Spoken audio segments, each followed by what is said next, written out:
I'm sorry, but we're powerless. We'll see about that. Earthbenders! You don't know me, but I know of you. Every child in my Water Tribe village was rocked to sleep with stories of the brave Earth Kingdom and the courageous Earthbenders who guard its borders. Some of you may think that the Fire Nation has made you powerless. Yes, they have taken away your ability to bend, but they can't take away your courage. And it is your courage they should truly fear, because it runs deeper than any mine you've been forced to dig, any ocean that keeps you far from home. It is the strength of your hearts that make you who you are. Hearts that will remain unbroken when all rock and stone has eroded away. The time to fight back is now. I can tell you the Avatar has returned. So remember your courage, Earthbenders. Let us fight for our freedom! Stay back! I'm warning you! Katara, stop! You can't win this fight! Listen to him well, child. You're one mistake away from dying where you stand.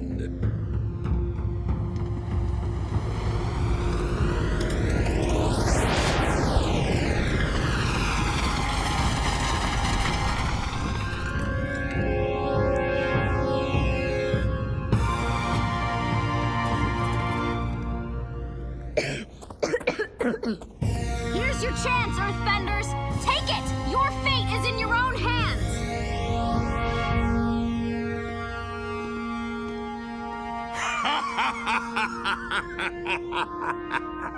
Foolish girl. You thought a few inspirational words and some coal would change these people? Look at these blank, hopeless faces. Their spirits were broken a long time ago. Oh, but you still believe in them. How sweet. They're a waste of your energy, little girl. You failed.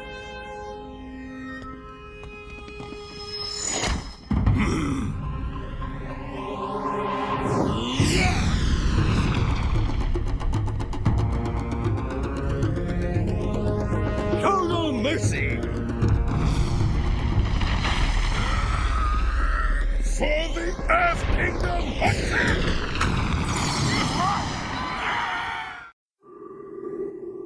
Oh yeah, they got you pegged as a loser, bro. They got you pegged as a loser, sis. But what they fail to realize is that your internal will is strong and still, and even if the playing field is not even, you will never surrender until there is absolutely no air left in your lungs. See, they didn't realize that every setback, they didn't realize that every bad day, they didn't realize that every sad day, they didn't realize that every so-called failure, disaster, missed opportunity, or tragedy was just a building block of strategy. And the agony, the pain, the heartache, the misery was put in place to give you the strength to rewrite history. Therefore, it should be no mystery when you make a special delivery to the doorsteps of victory. See, once again, my friend, some of you out there are still in the dark. And I get it. You need a boost. You need a spark. So let this serve as your spark to help bring you out of the dark, because I need you to be hungry like a shark. So please, turn the lights on when I'm talking to you, because I said they didn't realize that every setback of your life, they didn't realize that every bad day of your life, they didn't realize that every sad day of your life, they didn't realize that every so-called failure, disaster, missed opportunity, a tragedy was just a building block of strategy, and the agony, the pain, the heartache, the misery was put in place to give you the strength to rewrite history. Therefore, it should be no mystery when you make a special delivery to the doorsteps of victory. And you will, because you have been patiently waiting for this moment, cultivating and calculating, using the pain of your life to derive the energy from what was once a deprived and wasted synergy, because your own worst enemy has always been you. blue are now giving way to the days of the new you that has grown and grew to new heights and clear skies that are sunny and blue. You made the choice to clear your old canvas. And with a fresh set of mental paintbrushes, you drew your desired outcome and took the necessary steps to make sure it came true. For so long, you've known you had an inner beast inside, but you were scared to bother it. For so long, you've known you had an inner beast inside, but you were scared to bother it. That's just like planting a seed and then never watering it. Never making sure it's provided with exposure to sunlight, basically just squandering it. But that version of you no longer exists. Because from the depths of your inner soul comes your inner beast, and you are now honoring it.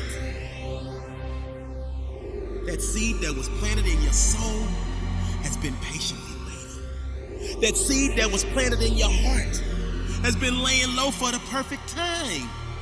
That seed that was planted in your spirit has been storing energy.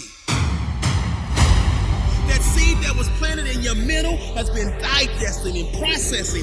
When all of these forces came together, they created the perfect storm that set the stage for your inner beast to be born. That set the stage for your inner beast to take form. That set the stage for your inner beast to transform. That set the stage for your inner beast to break through and swarm like a large group of bees. And now you're ready to sting anyone that stands between you and the stamp of greatness needed to make your successful transformation official. So if you have any doubts, let them fizzle. Because now you're locked in on your target like a missile. Wait a minute. Make that a heat-seeking missile. Because you're so hot that you sizzle. And your vision is so clear that it's crystal. You now realize that any limitations you ever placed on yourself were always empty.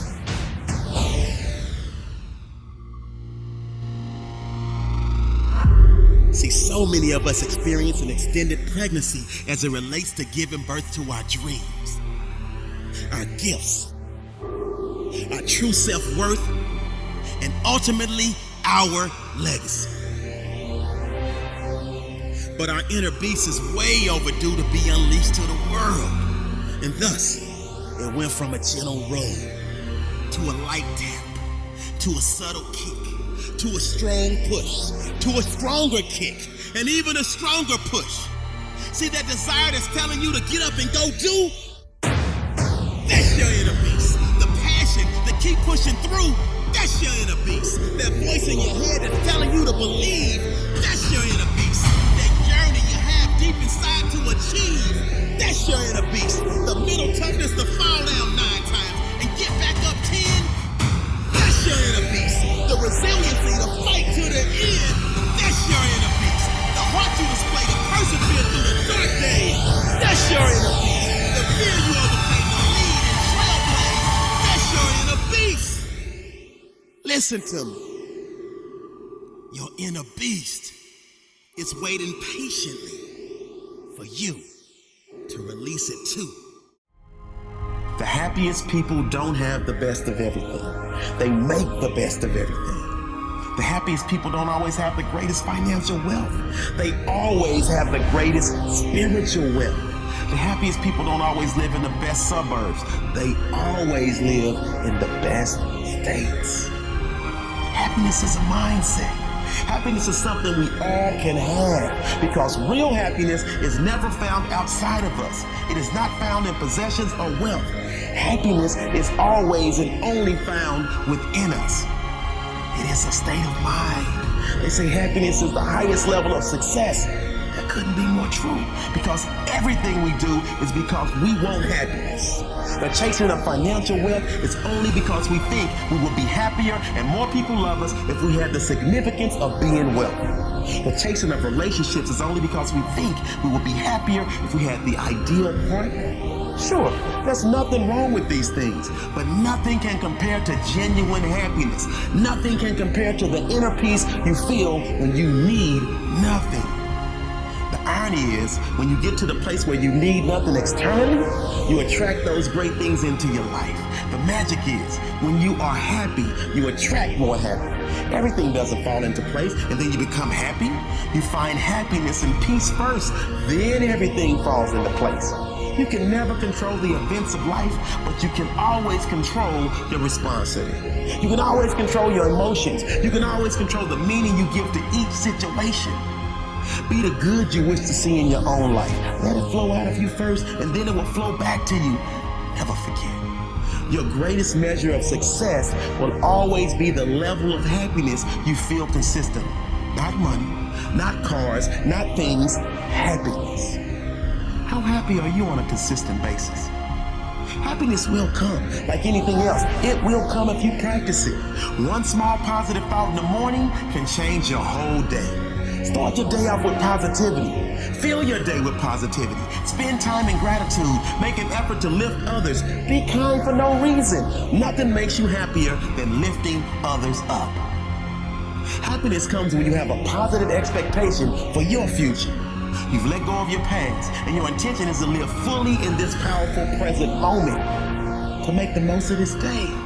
Always remember this: nothing is worth it if it does not make you happy.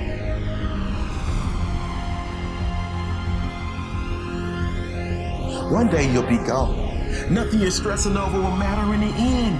Be free from fear, worry, and doubt. The only thing that matters is your inner peace, your inner happiness. So smile big, dream big, get grateful for the magic in your life, and not only expect more to come, but when challenges come up, expect to handle them with courage, strength, and a powerful smile. A decision is the first step. I think one of the biggest ways that all of us can hold ourselves back is listening to that nasty little lie inside our head that says, I'm not ready yet. I don't have enough experience. I don't have enough credentials. Who am I to do X, Y, or Z? And then we just delay. And before you know it, months, if not years, have gone by and we haven't made any real progress. Well, the first thing I would say is, well, you should be afraid of taking risks and pursuing something meaningful.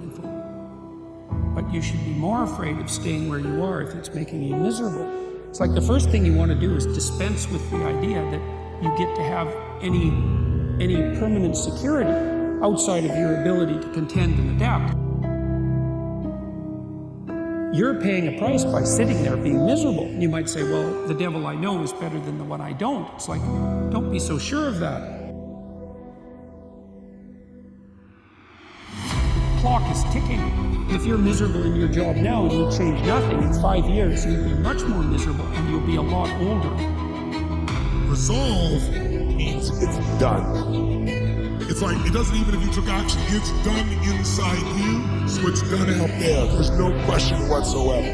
Then once you decide, the only way the commitment and the energy and the momentum continues is if you take immediate, massive what, my friends? Massive what? Massive action is the cure-all. Massive action is the cure-all. If you're having a difficult time with something, your relationship isn't where you want it to be, your finances are not where you want to be, your body's not where you want to be, your business is not where you want to be, you need to take massive action. And if that doesn't work, try something else. If that doesn't work, try something else. Keep going with massive action and you will find the way, because it will give you momentum. The hard thing is taking the first step. Everything else is just persistence. And I've always loved that quote because it's so true. It doesn't mean that you're going to get it right. It doesn't mean that just because you start, you're going to win. In fact, most likely, the first thing you do, you're going to fail. Think about all the times that you guys tried something and it failed. And the question is, what did you do then? If you learned from it, doubled down, figured it out, focused only on the truth, then you'll move forward. You move forward because you believe you can learn. And that's that thing, hiding in that. And this is the thing when people ask me, hey, my mom or my wife, my husband, whatever, they don't have that belief system. How do I get them there? The answer is you don't, until they are convinced that they can learn anything that they put their mind to, that their energies double down into that area of gaining skills will actually pay off with a real world ability to do something new. They're not going to act. I don't remember now, I'm not talking about what makes you happy. It's a luxury to pursue what makes you happy. It's a moral obligation to pursue what you find meaningful. A goal, we develop a vision and work towards it, and things inevitably get better for people. It's not a luxury, it's difficult. It's a moral responsibility, and it isn't happiness. It's not, the pursuit isn't for happiness.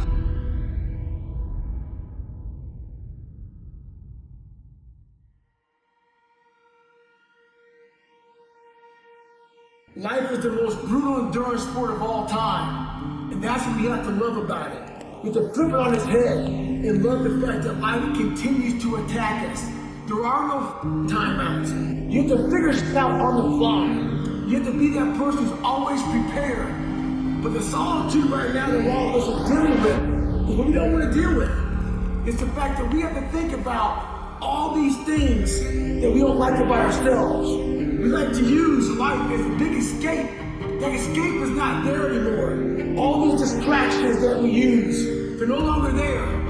This is the time right now for you to stop avoiding things. Get that pen and paper out. Look inside yourself. Stop looking at me and other people out here to be the hero of your story.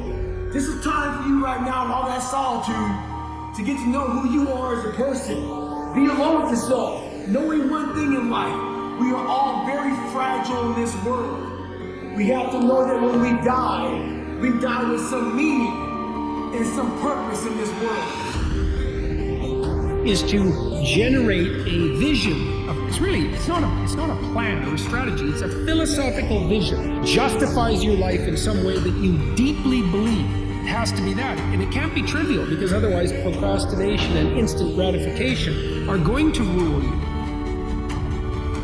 So the first question you might ask yourself is, well, what would you need to gain? And you have to have a real dialogue with yourself to understand this. You have to take yourself, warts and all, your useless, procrastinating, instant gratification seeking self, and you have to sit down and say, all right, you're talking to your inner badly behaved 6-year-old. It's like, okay, what is it that you would have to have in order to commit to something in the long run? What kind of vision of the future would justify sacrifices for you?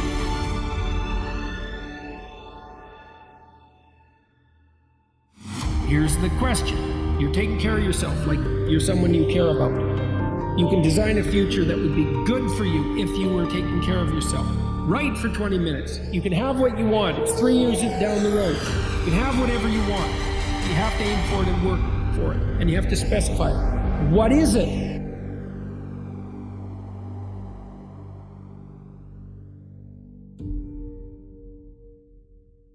What do you want? What would make your life worthwhile? What would be good enough so that instant gratification would be an obstacle instead of a means for proceeding?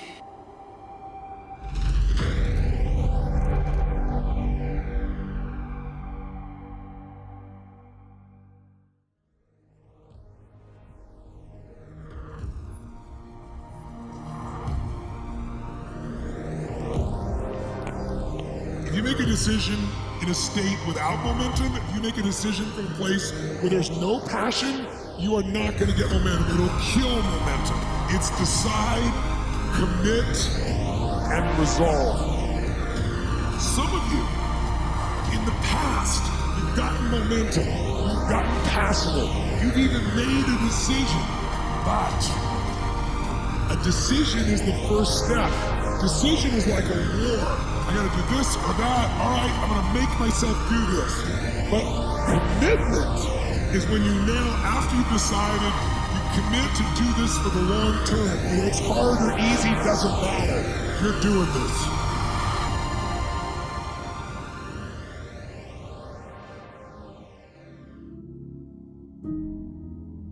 I can see your friends saying, why are you wasting your time trying to get out of debt? Why are you wasting your time trying to beat cancer? Why are you wasting your time trying to start a new business during an economic crisis in the world?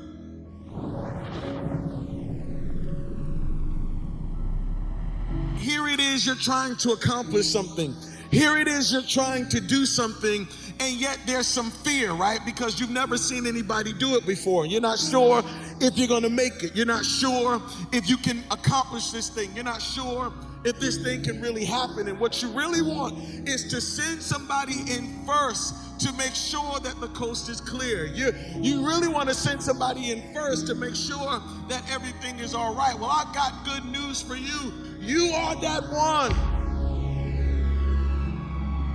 Why Noah? Why would you try to build an ark? I can even see maybe people laughing, saying, here goes Noah. He's out there building, thinking that he's gonna build an ark. This is dumb. Don't he see the sun is shining?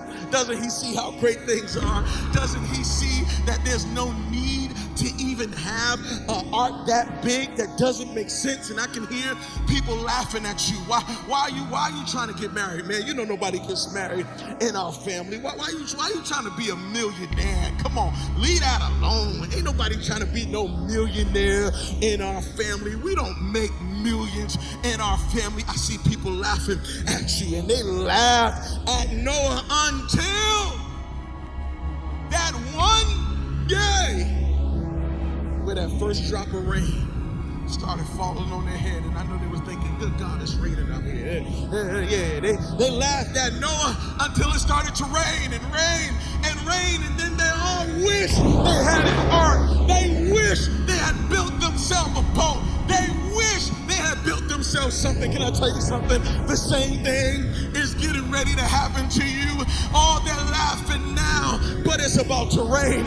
And when it rains, they're gonna wish they had $1 million. When it rains, they're gonna wish they had raised their family right. When it rains, they're gonna wish they had finished that degree. When it rains, they're gonna wish they had lived a better life. When it rains, they're gonna wish they had eaten better and worked out and treated people right and had a 20-year vision. I'm telling you, it's gonna rain. Build your ark. You're the one in the family that's gotta go first. You're the one in the family that's gotta go to college. You gotta go get that degree so that you can come out of school and look at the rest of your family and say, hey, it's good, it can be done. You are the one that's gotta start the business. You gotta go in there first so that you can come out and say, hey y'all, we can all start businesses. This thing can be done. You are the one that's got to start building legacy and start living for legacy so that you can come out and say, hey, everybody, this thing is good. You're going to be the first. You've been called. Everybody who's building legacy is called to blaze the trail. It is your responsibility to go ahead of the crowd. Why? Because you've been placed there first as a sign to everybody else that this thing can happen. And I want to challenge you. Accept the responsibility. Go ahead and be the first. Go ahead and accept all that comes with being the first. Because you're not just doing it for you, you're doing it for everyone behind you. I challenge you to be the first. That's why you're listening to me right now, because you know that deep down on the inside, you've been called to be the first. Yeah, you will be the first doctor in your family. You will be the first lawyer in your family. You will be the first one to have a successful marriage. You will be the one to overcome that addiction. You will be the one to overcome diabetes and beat cancer. You will be the first one to have successful children and to be an amazing parent. You will be the first in your family to overcome that great thing that you thought no one could ever overcome. That's why you're going through so much. That's why it seems like life has so much on your shoulders. But the truth is, you've been called to be the first.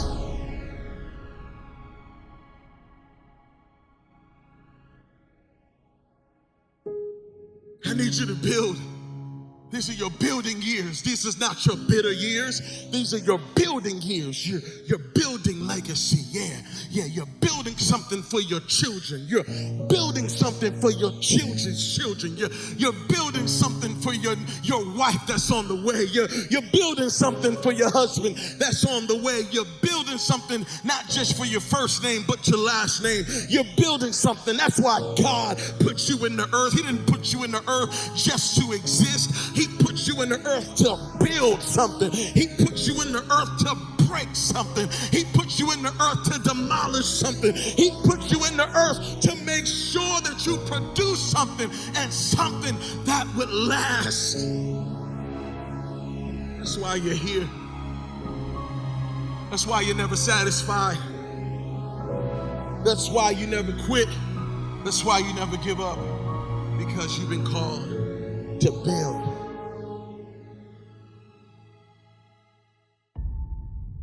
But if you're gonna do this, you're gonna need vision. Yeah, you're gonna need vision. What is vision? Vision is the ability to imagine life as you want it to be. Yeah, right now you need vision. If you're gonna build legacy, if you're gonna be the first in your family to accomplish some things, if you're gonna break the cycles that have been running through your family, you're gonna have to have a vision. Right now, what's your 5-year vision? Yep, I said 5 years, but that's not even enough. You need a 10-year vision. You need a 20-year vision. You need the kind of vision that wakes you up in the morning. You need the kind of vision that drives you. You need the kind of vision that slaps you when you feel like getting tired and going to sleep. You need the kind of vision that pushes you when you don't know how you're going to continue. What's your 20-year vision? I need you to get a vision. Yeah, I need you to see what the next 10 years looks like. I need you to see what the next 5 years looks like. I need you to see yourself winning. I know that is difficult right now, but your vision said you're going to win. Yep, I know there's a storm that's coming and raging and warring against you, but you got to have a vision that keeps you in the fight. Even when it feels like you're about to quit. You are the one that's got to get married. You're the one that's got to tell everybody this thing can happen. This thing can be good. And part of the reason why there's so much pressure on you is because you know that you are called to be the first. Part of the reason why you carry such weight is because you know you are called to be the first. Thank God for the second and the third and the fourth. Thank God for the last. But truth be told, you have been placed on this earth to be the first. There are many of you, you have a sword in your hand, but somebody called it a stick. And you need to say, this is not a stick, it's a sword. That's not just a book in your hand, that's your sword. That's not just an idea, that's your sword. That's not just a dancing gift, that's your sword. That's not just a singing gift, that's your sword. That's not just a business, that's your sword. That's not just you doing whatever can come to your mind, that's your sword. You gotta know the difference. Stop letting people tell you that's just a stick. But it's not a stick, that's a sword in your hand. And that sword is gonna break down giants. That sword is gonna cut down everything that's standing in your way. You got to have your vision, and you can't let anybody talk you out of it. You're gonna have to be the first. But just because you've never seen it done before doesn't mean it can't be done. What it means is that you've been picked, you've been called out to go where no one else in your family has ever gone. And I promise you, on the other side of being first, when you turn around and you see your nephews coming through the path you have set, when you see your auntie and your uncles coming through the blaze, the trail that you have blazed, what you will realize is that the joy of your life was being called to be the first. I challenge you today, don't wait to be second or third. Go on and be the first. Don't wait to be the last one in. Go ahead and be the first, because you're the first fruit. There's going to be a reward. God is calling you the seed that he is planting in the earth. The planting of that seed is going to reap a harvest of blessings in your life and in your family's life. So I challenge you, go ahead and be the first. Stop waiting. Go ahead and be the first. Be the first to make history. Yeah, you're about to make history. You're about to do something that your family's never seen done before, because you've been called, you've been picked for legacy. Now go build, build, build, build now.